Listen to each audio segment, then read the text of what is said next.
What is up, my beautiful people? Welcome back to episode 17 of the Bling and Branding Podcast, where we come to be entertained, educated, and elevated.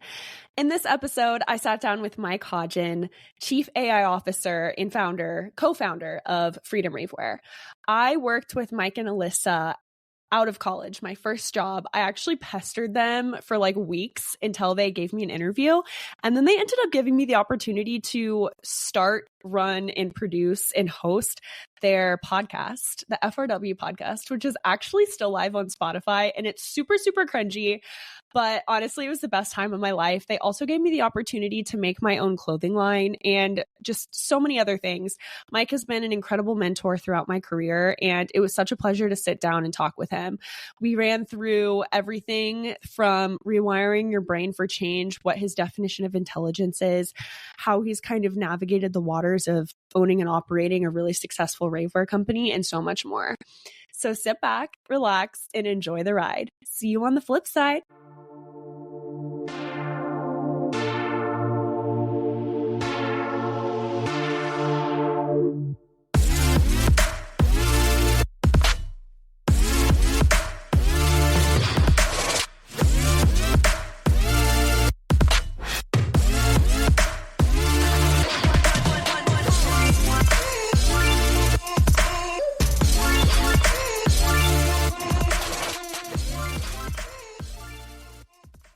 All right. Well, thanks. Really excited to be here. My name is Mike. I'm one of the co-founders of Freedom Ravewear, and obviously longtime friend too. Happy to be here, Ricky. Oh, I'm so happy to have you. I literally consider you to be my mentor. You gave me my first shot out of college, even though it's because I pestered you for like weeks to respond to me. But seriously, I owe so much of my career to you, my success in my career to you. So I'm so excited to have you on the show today, Mike. Well, I love hearing it, and flattered. Obviously, want to make sure that I can provide value in whatever way possible to you, your audience, and let's have a fun chat. Absolutely. So when I worked for you like 5 years ago, I believe that your title was different because a lot of things, in pop culture and in technology have not arisen yet. Where did that change kind of happen for you now that you're the Chief AI Officer? What does that mean? And how did you stumble upon that? Yeah, so the Chief AI Officer, I anointed myself last January. The reason was, when ChatGPT came out in November 30th of 2022, I had been using some of the different models prior to ChatGPT to attempt to automate some of our blog creation, things like Jasper.ai and some of the other tools that were, you could see it was promising tech. It was promising in that you could piece together the roadmap of the future and see like, well, maybe we can like really optimize an SEO strategy here that doesn't take a ton of time. Mm-hmm. And when chat came out, I first used it on December 3rd. And the following day, like obviously I was blown away. I was like, this is it. This is fantastic. The future looks so much brighter. And the following day, I met with everyone in the office and I said, hey, listen, there's this new thing.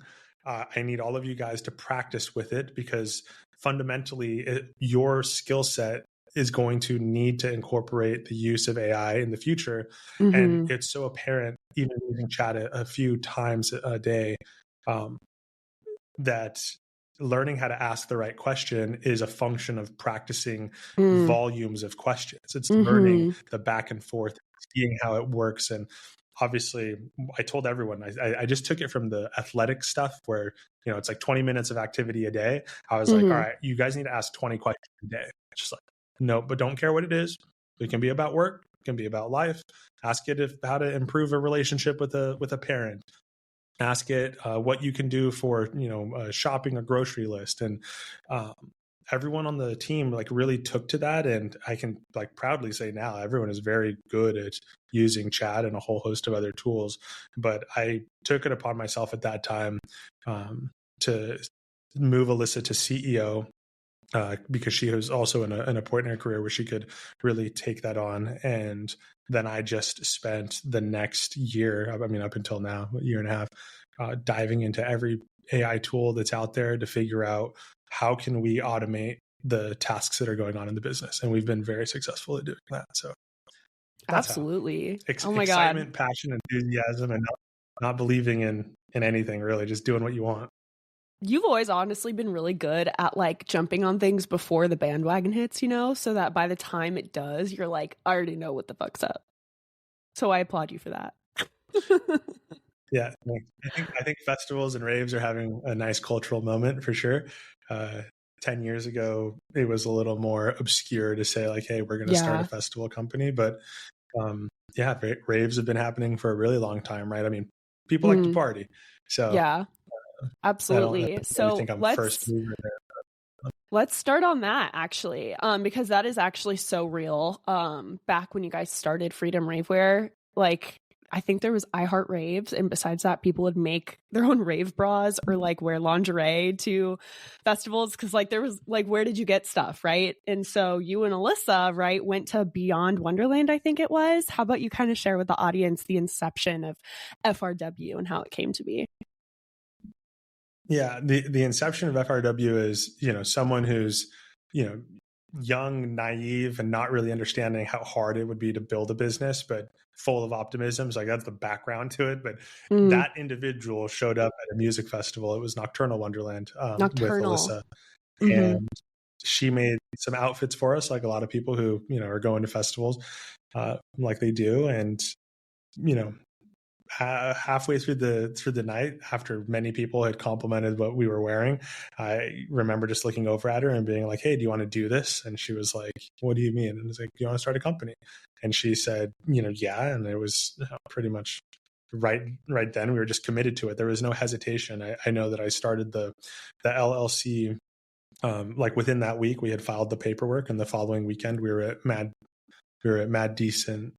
Diplo's Mad Decent block party, and making sure that we could hand out as many business cards to people that were interested in what we were wearing as possible. And we did that for several months, and then started doing festivals. And I just think that, as I look back on it, it was, we were really passionate about something, and then we chased it. And there was no, you were hustling. Maybe I'll quit my job and do this. Yeah. It was like, well, no, we're going to just do it. That's it. Yeah.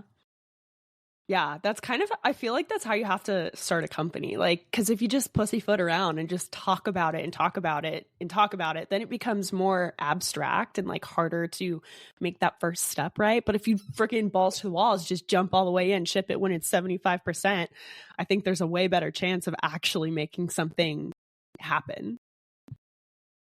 Yeah. Well, do you notice that? I mean, I know you've worked with a lot of different entrepreneurs over the years since we worked together. What are the things that were different about our approach versus what you see other people do? Yeah, no, absolutely.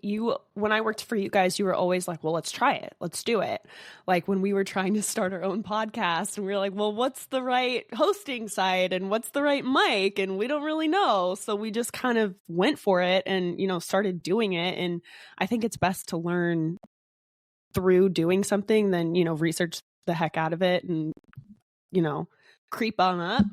I've worked for a couple of other startups where they spent so long just wanting to A/B test things and, make sure we were having the right approach and all the right tools before anything happened. And then months and weeks would pass and it would just lose its steam and it just wouldn't be as successful as a launch because, we took so much time to, beat the crap out of it, for lack of a better term. So I totally believe in shipping it at 75 and figuring out, as you go along, because I think that just has more raw authenticity and success in a quicker launching point. There's one book that really catalyzed the mindset I had prior to starting the company, because I don't think that I naturally had the idea of doing a company in that manner or the permission to do a company in that manner. But it was a book called The Lean Startup. The Lean Startup by Eric Rice. Mm-hmm. Rice. It was recommended to me by the father of some kids we were babysitting at the time. Well, Alyssa was babysitting them, and I would just show up and hang out. And is in Del Mar. And I remember we were chatting about some things. At that time I was just doing some part-time side hustles and things. And he's like, "Oh, you really need to read this book." And the book just purely talks about the like minimum viable product, and that was what really cemented this idea for me. That was, you just go out and do it, and it's okay that it's not the best. Like, no one else needs to understand that, but what's important is that you take that learning, apply it, move forward. So I really credit, I don't even remember the guy's name that recommended the book to me, so I should find him, because I owe him at least setting me in that mindset, so that when I did go to the festival, I was delusional enough to think, hey, we could start a company too. Half the battle is delusion, right? I mean, if you believe something, you speak it into the universe, you say it enough, you do it enough, then it just becomes so, right? I think so. Or at least that's how it's supposed to work. I think so too. I think another, thing that was really, really important to you and Alyssa, that was really awesome from the inception as well, is you guys have always been really into the idea of keeping your company sustainable and keeping as much as you could in-house. What have you guys kind of done throughout the journey so far until this point to keep that balance, and how has that changed? I think that it was born from necessity. At a macro scale, it's like businesses need to operate efficiently, and regardless of your considerations on a political spectrum about the realities of climate change, or resource allocation, fossil fuels, secondary, primary natural resources, doing things efficiently, I think everyone can agree on. It's like, why be wasteful? And I find that in such a highly polarized world, it's just good to get to the part that people can agree on. So I don't really like to talk about sustainability as much as I like to talk about efficiency. And the efficiency happens to be more sustainable. But it's one of those words that was politicized, and that happens in culture wars. Words get attacked, they get manipulated, and then what one person thinks of when you say sustainability is like me, it's operating more efficiently in the pursuit of a capitalist endeavor to provide goods and services to society. But to somebody else, sustainability might be like, there is anything that can, nothing can be unnatural. It needs to be fully organic. There is no compromise. And it's like, okay, I mean, yeah, maybe it's sustainable, but at what scale? Because when you have more and more people requiring these resources, it gets difficult. So for freedom, long answer for you, but for freedom, I think of it as an opportunity for us to practice being the best capitalists by deploying resources the most efficient way possible. Should AI be involved? Great. Should a newer machine be involved because it uses less energy? Great. Should we use different markers to optimize our yield? Great. That's the baseline of it. If it improves the world in some way, great. But I'm also conscious of the fact that regardless of how many yards of fabric we save or upcycle or use in a circular economy, the local Starbucks down the street has produced probably 50 times the amount of plastic our business is ever going to produce. Oh my God. Yeah. No, it's always obviously a sliding scale, and in a capitalist society, which we are obviously, and people need to make money and make a living. And if you're going to have a business, there's going to be waste and stuff. I think it's really important that people realize that we're never going to get to a point in society. I don't believe that a business is going to be 100% no waste or things like that.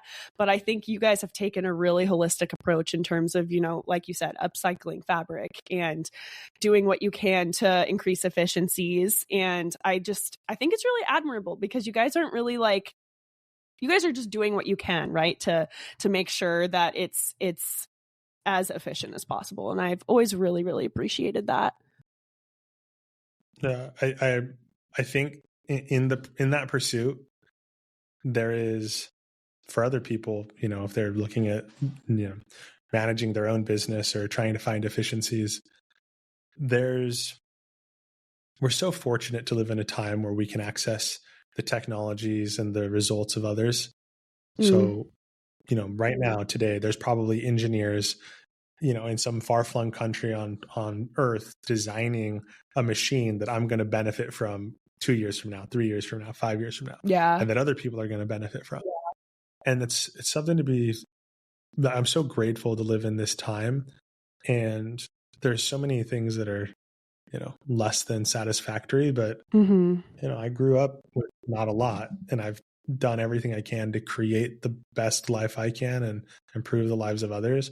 And I think that with a little more optimism and a little more positivity, a lot can be unlocked. And for anyone who's struggling in their business or struggling in their job, thinking about maybe starting a new business, if you go back to, like people always say, like, oh, go back to first principles. And they're talking about like engineering or physics principles about how to build something. I say, like, what are first principles for human nature? What are the things that you require? And can you answer that for yourself? Are you confident in the answers that you can come up with? Because if you think one way about a problem and that fundamentally changes tomorrow because of some external factor, someone said something mean to you, you read a bad comment, you ate food that just messed up your microbiome, and now you're feeling upset. There's so many external factors that are going to constantly change the way you feel. Yeah. That you have to find an anchor in that process that is like, this is who I am. And like you grab onto that. And then from there, I think you can build yourself, you can build a business, you can build things. But if you have no anchor to grab onto, oh man, I don't know how you can do it. Business changes my priorities. Like I'm experiencing that transition in real time. And I'd love to be able to, for the record, have these things there, because I'm still close enough to what it was like, a few weeks ago mentally, or months ago mentally, and then what it is now, and seeing how my time horizons are all shifting. It's like, oh shit, what am I going to do? I think you're going to adapt just fine. You've always been the type of person that's able to accept change and, go with the ebbs and flows of life. So I'm just so over the moon excited for you guys. What an amazing journey to start on. For Alyssa and I, it just helps us transmit it to the team. And for freedom, for this business, for the businesses that we start in the future, I think all of it needs to fulfill and serve our family in some way. And that family can, I look at the team members and the community that we serve as an extension of that. So.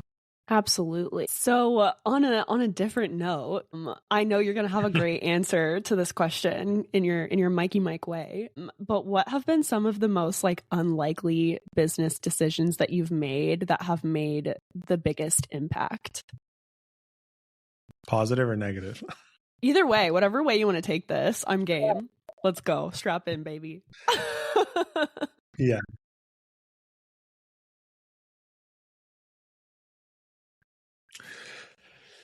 So purely from like just revenue generation, there is no better tool than Meta for advertising.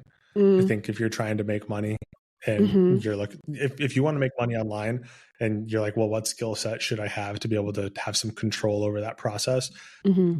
Go to Blueprint, go to YouTube, go to ChatGPT, teach yourself ads, teach yourself how to run the ads manager. There is no better tool at finding who is interested in your products. And I think we're seeing it now, right? Like we'll have this conversation and my phone's going to listen to some of the stuff that we've said. I'm going to start seeing, you're going to have like baby more booties for sale on your phone.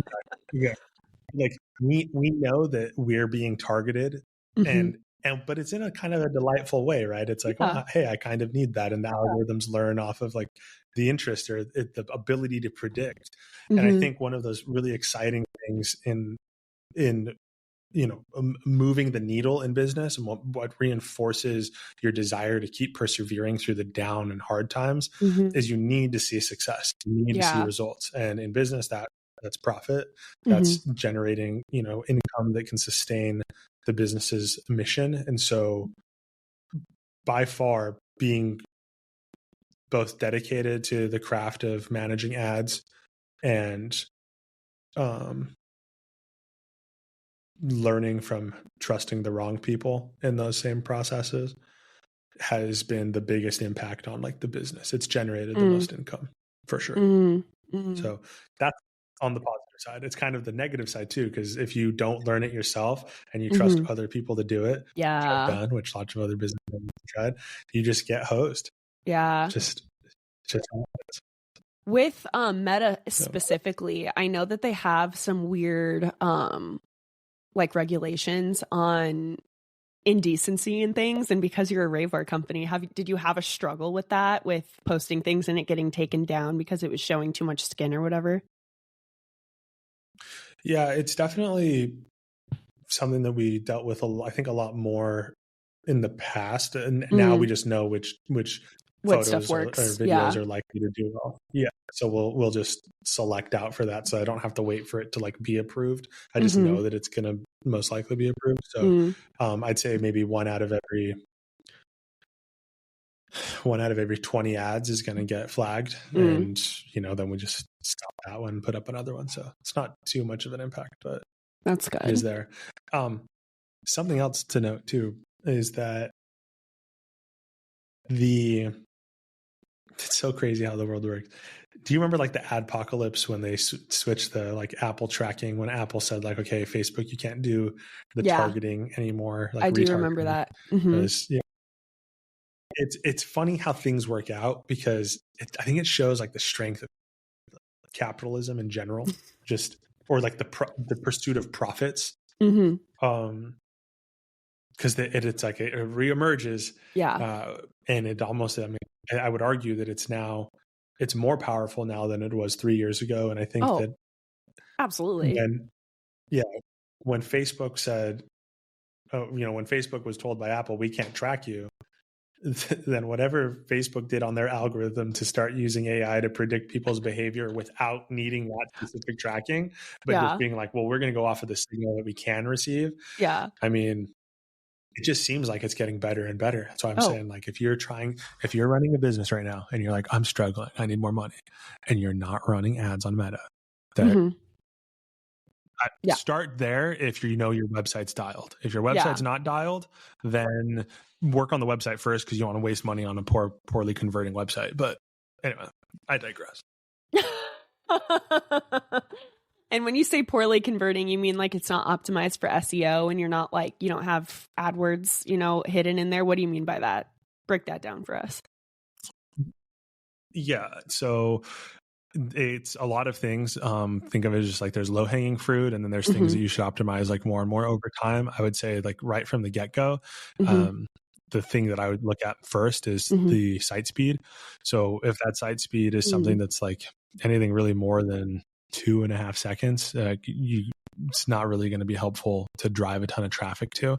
You can, it's just going to be more costly. So, you look at, okay, how can I, minify JavaScript, or what can I do to delay the load times of different third-party applications? Like if you're on a Shopify store or something, what can I do to make it so that we are optimizing for the like Google Page Speed Insights score, but also trying to, balance both performance and the like visual presentation. So, are all of the images, compressed to an extent that is going to load quickly, and is the website easy to navigate? Does it make sense when I land on the homepage? How far do my eyes have to go before I'm like being shown a product, or being told about how great a product is? Those things aren't, if you're not hitting those like checklist items, then ads are probably, something you need to get to, but you should improve the website first. What do you think? No, I fully agree with that. I think if you don't have some sort of CTA within like the first scrolling page, or like some really gorgeous image, you're shitting the bed. And if you haven't made sure that, because this is something I learned the hard way. If you design a website only on your desktop and you're not checking to make sure that the mobile section looks good as well, and it's not like weirdly placed and stuff, you've really messed yourself, because obviously, you know, when you're designing it on the like web page and it looks gorgeous, think about the percentage of how many people actually are on a computer surfing the internet now. It's like second to none. And most people now are coming from Meta ads or coming from Instagram or coming from TikTok. And so they're all on their cell phones. And if your website is not optimized for a cell phone, then you're shitting the bed really bad. Yeah. And it's not like it, you know, it used to be harder to optimize for that stuff. You know, 2014, it was like a different landscape, but now most every platform is going to show you a mobile view that you can switch to. So it's almost, if you're not doing it, I've found, and obviously I've trained different people on various platforms. I've found that if you're not getting those things done now, there's not really an excuse for it other than just like non-attention to detail or not realizing how much it can impact the conversion rate. When we send out an email, obviously most people are going to receive that on their phone, right? Yeah. So if you had to only choose one, like you should optimize it for the mobile view. Yeah. But the load time's super important. If you put an image in there that's, you know, 2 meg and it takes just 1/10 of a second longer to load, people are like, fuck it, I'm out. Yeah, for sure. And I don't want to throw you under the bus right now, but I want to bring this up. I think it's just because there was just too many people trying to access it. But when your sweet TikTok girl, she posted on TikTok, it was probably 10 o'clock at night, that you guys were doing a site-wide everything, even the stuff you just dropped, like the Chrome release and everything was 50% off. I ran to the app and it kept crashing on me. It crashed on me like 5 times. I was like, shit. Like trying to load up the cart with everything. I mean, I think we had a pretty good response to it. I'm surprised. I mean, not that many people though. So if it was crashing, then I would say, we need to make a little phone call to Tap Cart and say, hey, shape up when we put these deals out. Yeah, no, I think that was so brilliant though, because it was like late at night and she was like, I'm probably gonna get fired for this, and then turned around and wrote 50% off side-wide on the whiteboard. I was like, oh my god, genius. This is actually a perfect little segue. I have I have one TikTok question for you, and then I'm gonna go into like general marketing. So obviously Congress just passed about how they want to ban TikTok, which in my opinion, I think it's because our Meta friends are in the pockets of Congress. But what do you think that is going to see the light of day? And if it does, where do you think that business is going to shift? Do you think something's going to emerge in its place, or do you think everyone's going to run back to Instagram and Facebook? I think that predicting what Congress is going to do is extraordinarily difficult. Yeah. I think it's fun. How do I?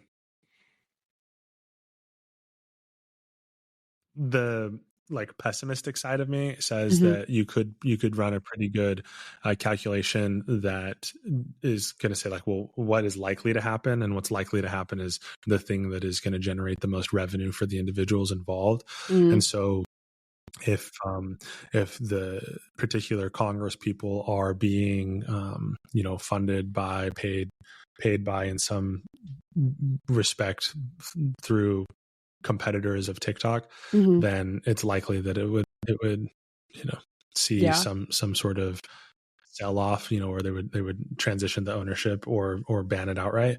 But I also think that there's also some pretty valid concerns that TikTok is a device that poses a national security threat. And I think that's something, obviously it was raised in the previous like Trump administration, is getting a lot of news back then, and I think a lot of people were like, oh no, that's like not the right approach.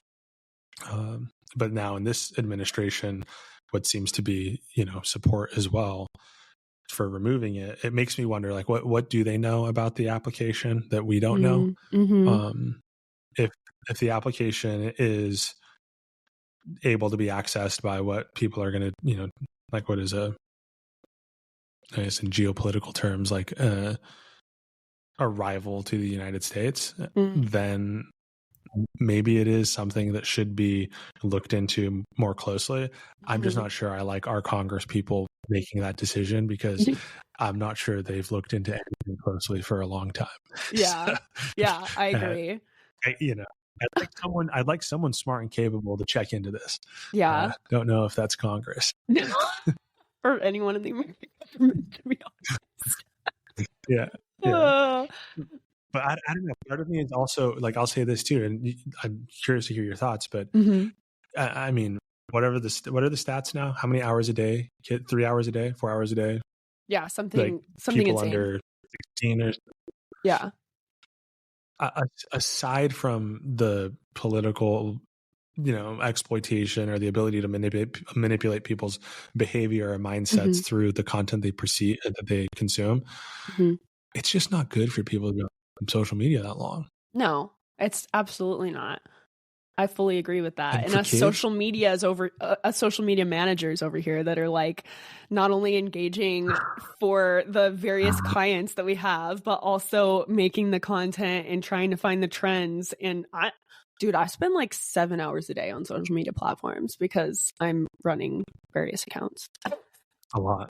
Yeah. Yeah. I know. I worry about it with our staff. Honestly, I Yeah. worry about it because I'm like, all right, well, I want to make sure that they don't get burnout from that level of content. It's just a lot to take in. It's a lot for the eyes. It doesn't really let you rest much. So Yeah. do you like limit yourself? I mean, if you have to do it for work all the time, like, do you limit how much you do in a day? I don't know if you've noticed this, but I used to be an influencer myself and like rep a bunch of companies and make content constantly. I just don't do it anymore. I don't I'll post, I'll throw up some posts about my weekend, or like if I really liked my outfit for a show, I'll like make a transition reel or something. But I am not like, I'm a ghost now in my own account. And I just had to do that for my own sanity. Because I'm spending all that, time on other accounts that make me money. So yeah. Well, and I think that it's one thing for we grew up with, there was a time where social media wasn't all part of our life too, right? Yeah, I mean, we're old that's enough true. to have some separation. Yeah. I just worry about the next generation not having that disconnect or that ability to ever realize that it could be different. Like, that's what I worry about. And that extends to Meta as well. I don't think people should be on Instagram that much either. Yeah. But we've created these profit models that, like, it's what our businesses operate on. I'm in favor of TikTok staying around. Just be on the record. I'm in favor of TikTok staying around. Yeah. I know it's massively beneficial to so many people in so many ways. I just think that it should probably be at the very least, if China lets our social media applications into China, then I think that TikTok can stay the way it is. If China still refuses to have, our social media apps inside of China, then I don't necessarily see a reason for us to reciprocate it. And that's as political as all. Fairness. I don't know. It's like, we're going to block us off, then like, fine, but we're going to block you too. Yeah. So speaking of social media platforms and marketing as a whole, you guys have done a lot of really cool things in terms of marketing. Particularly one of my favorite things that I think that you do that's very unique to you guys is you partner with some of your, highest performing ambassadors and do collabs, like drop lines, like mini lines with your top producing ambassadors. I assume they're your top producing at least. But in terms of things like that, what have been some of your biggest marketing wins, would you say? Yeah. Collab lines are a really awesome way to build relationships in the community with people that are contributing to the community in some meaningful way that we've identified. I wouldn't, not every collab we do is with, the biggest influencer or person that is, have the biggest audience. In fact, sometimes they have like relatively modest audience sizes, but we're not really doing it for the revenue component there. It's more to find people that we want to help express their ideas, their vision, their platform through fashion. And that keeps us close to the community as well. So if somebody was, with 10,000 followers or 100,000 followers or 1,000,000 followers, they can still put a piece of themselves into a design with the help of our graphic designers. That I think really separates us from any other competitors, because we're designing those graphics, like we're creating it, and it's truly unique to the individual. A lot of people don't necessarily realize how much work goes into creating the graphics, but then like printing it and heat pressing it and laser cutting it and making sure all the files are done correctly. No, it's a whole thing. Sewing it, shipping it, photo shooting it, videoing it. What have been some of your favorite marketing ploys that you have executed in your mind?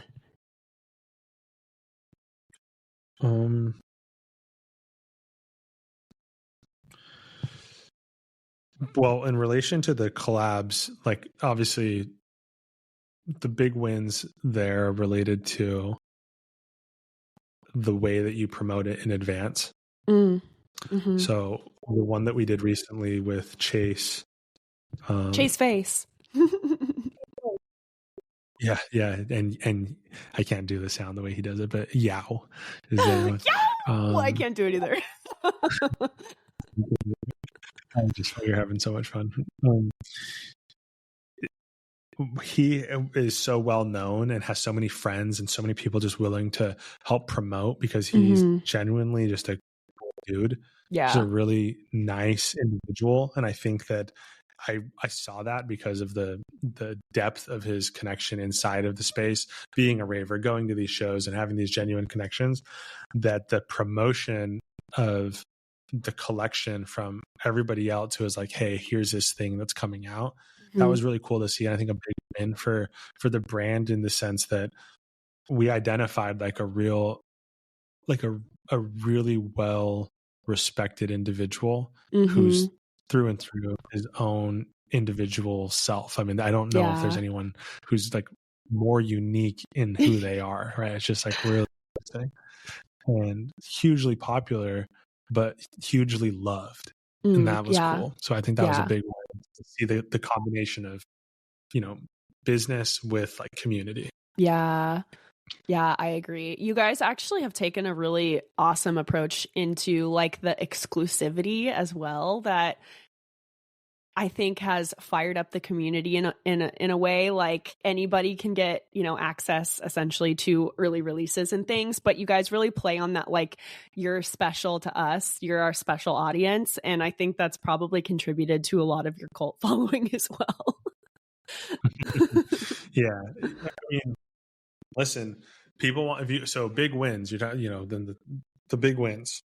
The big win was choosing to vertically integrate our factory, right? Because I view the future of production and marketing as having this like convergence, singularity type moment, the same that marketing and sales did, 10 years ago, with the advent of all of these new technology tools that could make a salesperson and a marketer almost indistinguishable on the internet. And I'm not saying that there's not a place for in-person sales, but the lines were blurred between where is sales and marketing. I think production and marketing are experiencing a very similar thing, as the tools on the production side become more and more digital and connected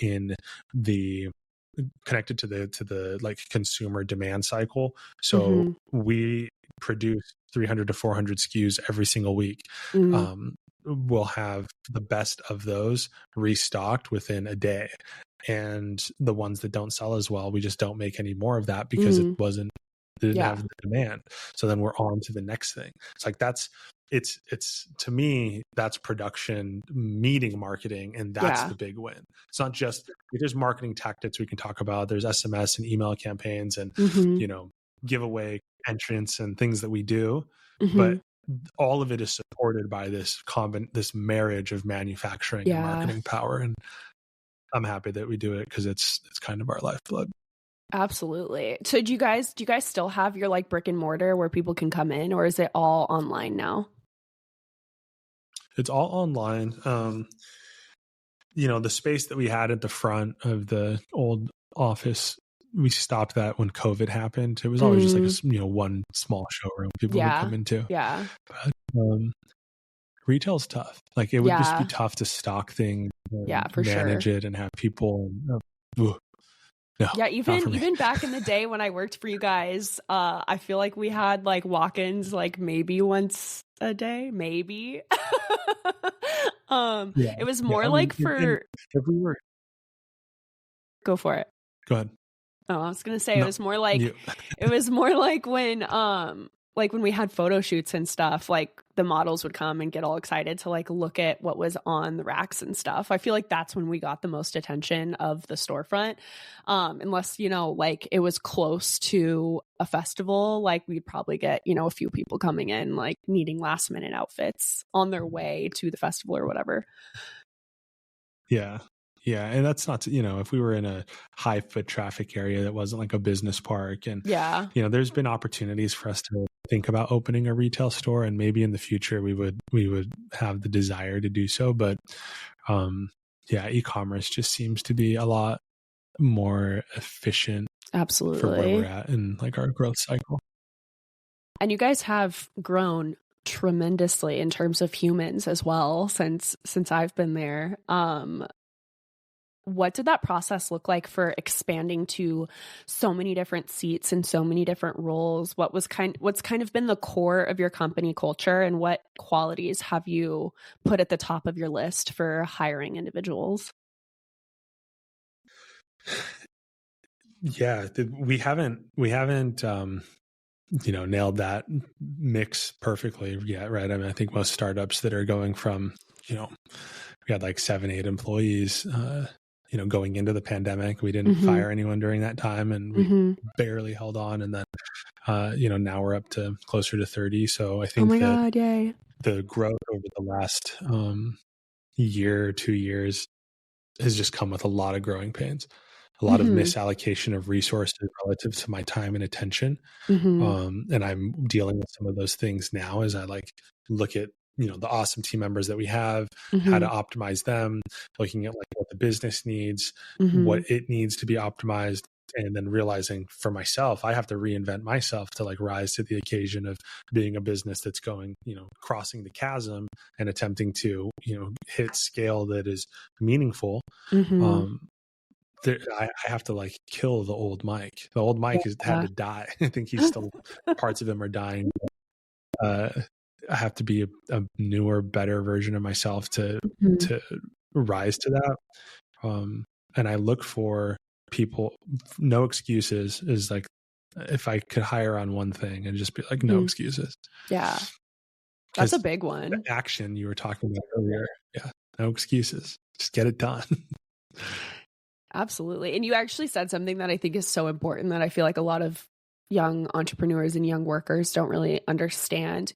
In order to grow, you have to kill your old self. And that seems like a really abstract concept, but it's so true. Like you have to let go of bad habits, which is it's so hard to unlearn bad habits. It's so hard. I'm kind of in the process with my sobriety journey and starting my own business and all of these things, like unlearning horrible things that I've done for 28 years of my entire life. Just the sheer like acknowledgement of things that you're doing is the first step, right? The easy part.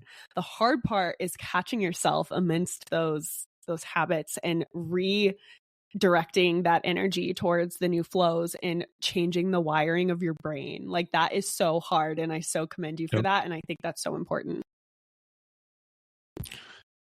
Yeah. You've hit it. That's it. You have to rewire your brain. And so then you ask yourself like, okay, well, how can I rewire my brain? Like I need to reinvent myself. I need to have new habits. I think the best resource someone can use or to consult just at an entry level with that is like literally go to ChatGPT and say, I need to reinvent myself. How do I rewire my behaviors in a meaningful way? These are some of the things that I struggle with. These are some of the things that I'm really good at. Give me some tips that I can think about throughout the day so that I can keep it front of mind. And then just having the ability to have that dialogue, which would have previously just been kind of locked away inside and not really given the time or attention, or would have waited for 1 hour a week if you're lucky to a therapist or something else. It doesn't need to wait anymore. You can take advantage of it now. If I went back to 2010 and I said, hey guys, there's going to be a thing that arguably is or isn't artificial general intelligence already, but it's certainly more capable and smarter than most everybody on the planet already. Yeah. It's going to be available, and you can answer pretty much anything that you need in a very meaningful way.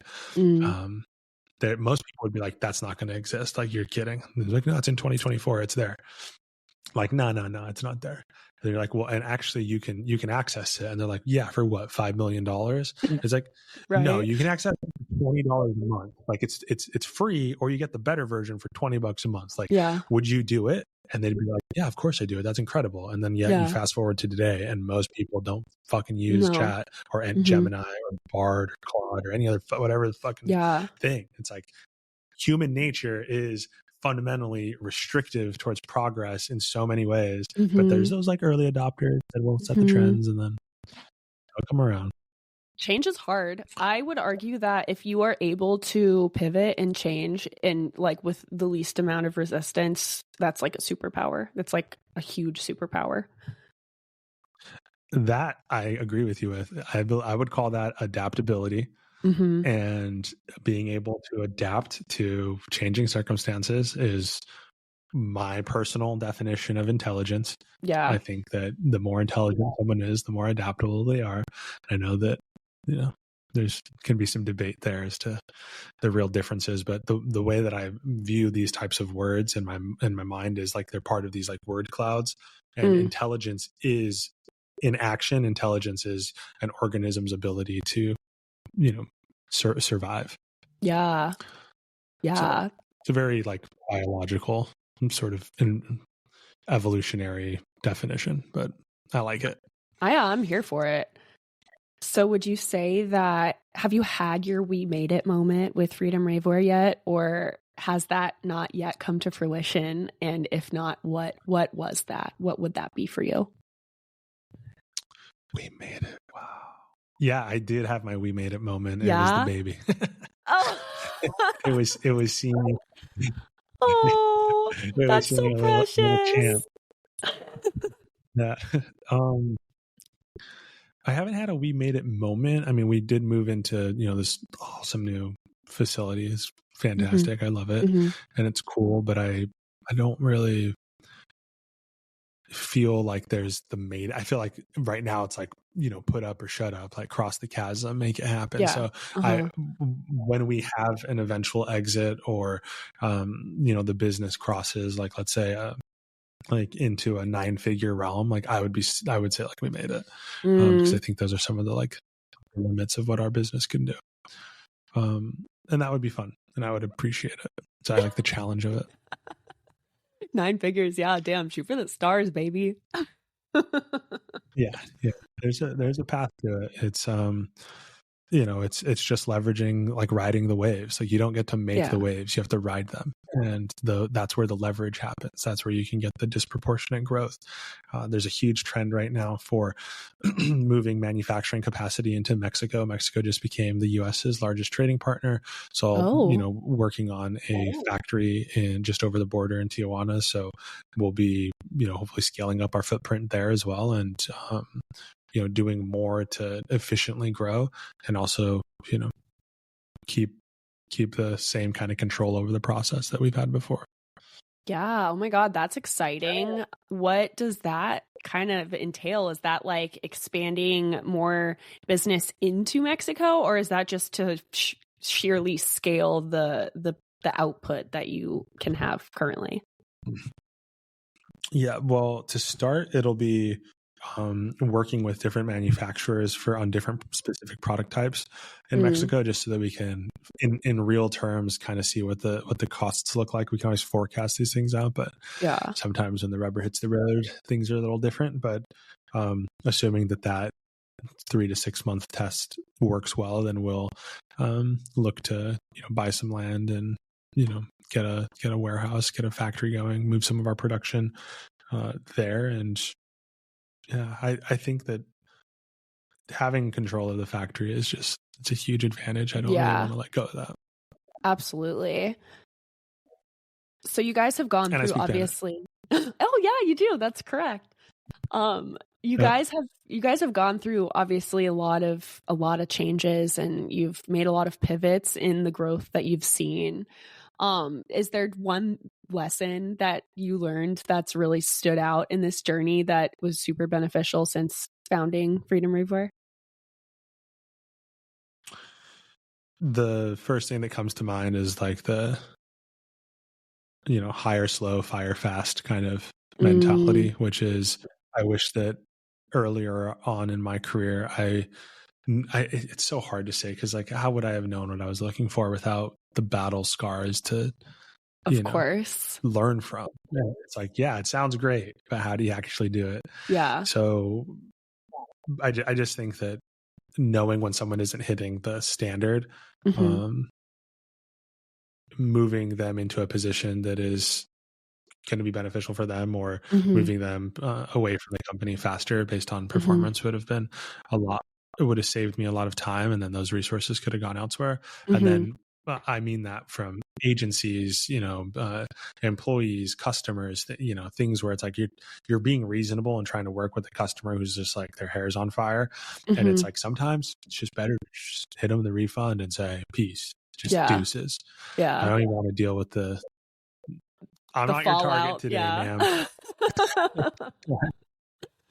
I know our policy says this. Here, just take it. Just go. Here, have a free store credit. And it's because, it's just like, I don't want negative energy around me. Yeah. I just feel don't like that. Protecting your peace is more expensive than, losing out on the $75 order or whatever. Yeah. Here you go. Take it. Luckily, we don't have too many of those types of people that we work with, but they always it's unfair. It's like those ones stick out, and all the amazing, wonderful people, they get minimized in the shadow of this like Godzilla monster. Oh my sometimes. God. I remember when so back when it was literally McKenna and I and Alyssa's beautiful mother working, I was doing, miscellaneous things, scheduling posts, and I was doing all the fun things, and McKenna had to deal with all of the customer service issues, which she absolutely hated. And I remember they're mad, dude. Oh yeah. I remember one day in particular, we got like 4 refunds of like absolutely ridiculous standards and things that had just ensued. Like one person had like used the underwear and like sent them back and like didn't clean it. One person, like, it reeked of cigarettes and like BO. Another issue had like some mystery stains all over it that were like neon. Like, so many ridiculous things happened in the span of one day. And I remember McKenna just been like, oh my God, fuck this. Like, why do people think they could just return whatever they want? And she was like having a moment. I was like, McKenna, like, it's seriously not worth it right now. I know this is like such a shitty instance, and like it all happened at once, but like literally who cares? Yeah. I mean, it's a good mindset to have. We're always being tested, tested. I remember those days fondly, and I, hope that we're able to, keep protecting that piece and optimizing for it too. So that's kind of the tip. It's like, I think it's related to that peace thing. Knowing what is and isn't worth your time. But it's not really a shortcut. If someone's like listening and they're like, oh, I want to be able to do that. It's like, you kind of got to get punched in the face 100 times. And then you're like, oh, shoot, okay, like dodge this and move that. And you never know. And then all of a sudden you get punched again. And you're like, that's entrepreneurship. It is not easy. None of this is easy. I think that's the main, like, it's not easy. No, it definitely takes a lot of grit, and it's also making peace with the fact that it's not going to be a straight upward incline either. It's going to dip.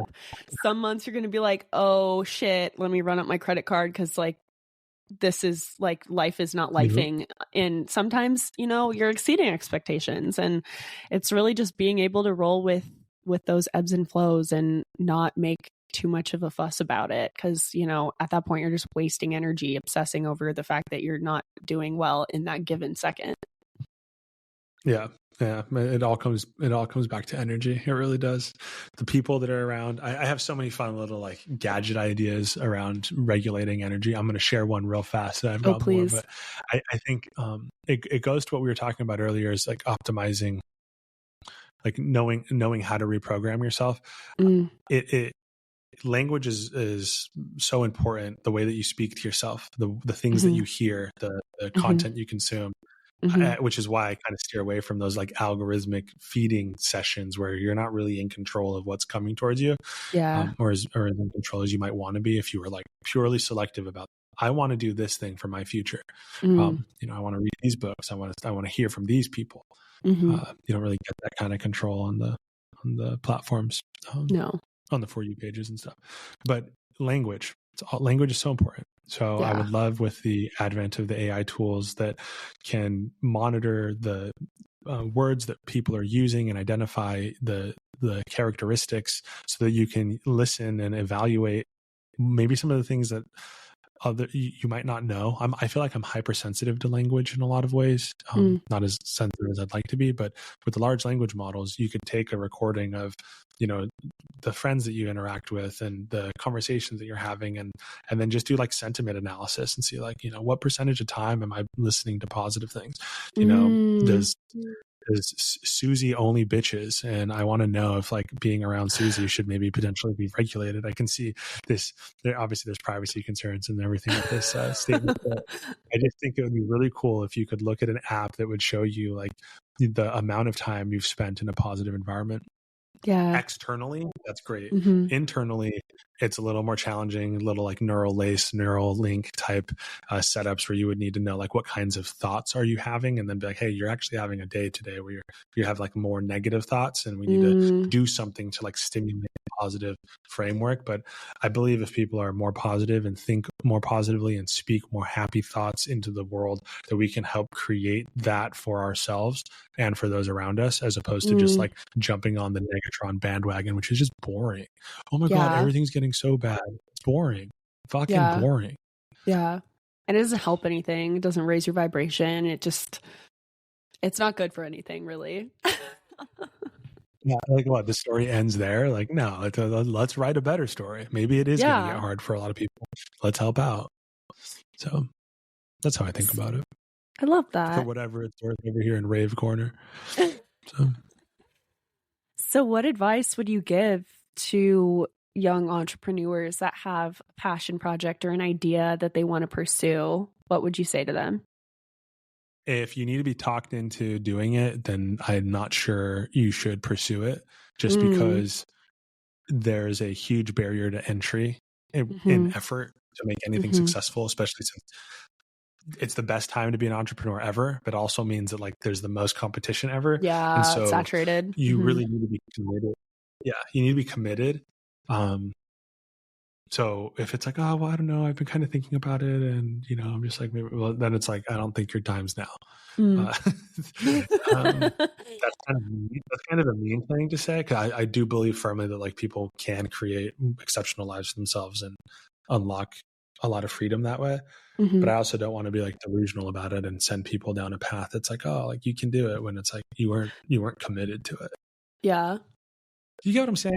Yeah, absolutely. I do. That? No, not at all. Because it kind of goes back to what we said before. If you don't do it now, you don't ship it like when it's hot, then, you know, you're going to lose that momentum. If you don't have the momentum to begin with, then there's no shot. It's going to get harder. Harder. So advice, if you're on the fence, stay on the fence. If you're in it and you're committed and you want to win, then surround yourself with as many other people who have that level of ambition as possible. And if you're in a shit environment and you don't have that, like find a chat room online, find people and resources online. There's no excuse in today's environment that you can't get connected to the right people. Yeah. I like that. I would say Google it, but now I say chat it. So, I actually love that answer. I like to ask that question at the end of every interview, typically, because I usually interview people that are in points of leadership or ownership, and they typically all say, very, very stereotypical answers, but I really like that one. That's very unique and such a Mike way to answer something. So I appreciate that. You're welcome. I didn't go too far out of the box for that. The alternative answer was, take a ayahuasca trip in the Peruvian jungle and then emerge as a new reborn phoenix from the ashes of your previous self. Man. I don't. Oh man. Yeah, I appreciate it. Yeah. Anything you want to leave the audience with before we sign off here today?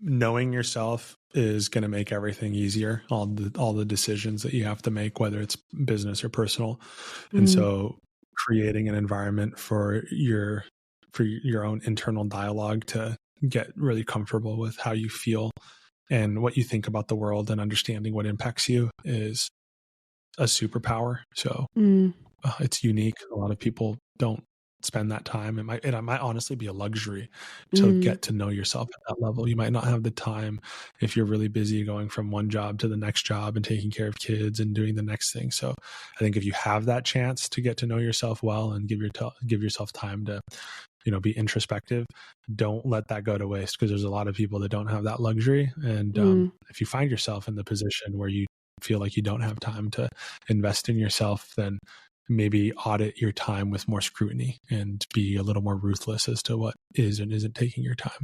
And definitely don't spend more than like 30 minutes a day on social media if it's not part of your job. So. Definitely don't do that. Oh, thank you so much for being here today, Mike. I had such a great conversation as always. And honestly, I've always felt like I wanted to just record every episode, LOL, every conversation we have on the phone. Cause it's always like, I'm always left with, things to ponder and a different take on something that I never, thought of. So I always appreciate my conversations with you, my friend. Yeah, likewise. I appreciate the time, and obviously really stoked to see all of the success keep coming for you. And if there's anything that us over here in Raveland can do for you, let us know. If you've made it this far in the podcast, thanks. Appreciate it. That was such a good conversation. Honestly, anytime that I talk to Mike, whether it's texting on the phone or whatever, I always wish that I was recording it, because he says the most profound things. And I just feel like I get smarter every time I speak with him and just raises my vibration, because he's got one of those like super methodical, analytical minds where he just like wants to do something, he figures it out and does it. He's actually a lot like Eric in that way. And I've always admired people that are able to just do whatever it is they set their mind to. And I really have to, give so much praise and celebration to what Mike did for me early on in my career and the mentorship that he has provided me throughout the years as well. He's just a really awesome individual. And I think everybody could stand to learn a thing or two from him about, how to run a business and sustainability and the uses of AI in everyday life. I think he's got a lot of really cool ideas in that arena as well. Well, if you enjoyed this conversation as much as I did, please like it, download it, subscribe, share it with your friends. Let's all have some laughs, lessons, and brand new perspectives together. I post new episodes every Thursday at 1:11 Mountain Standard Time, so be there or be square. See you on the flip side.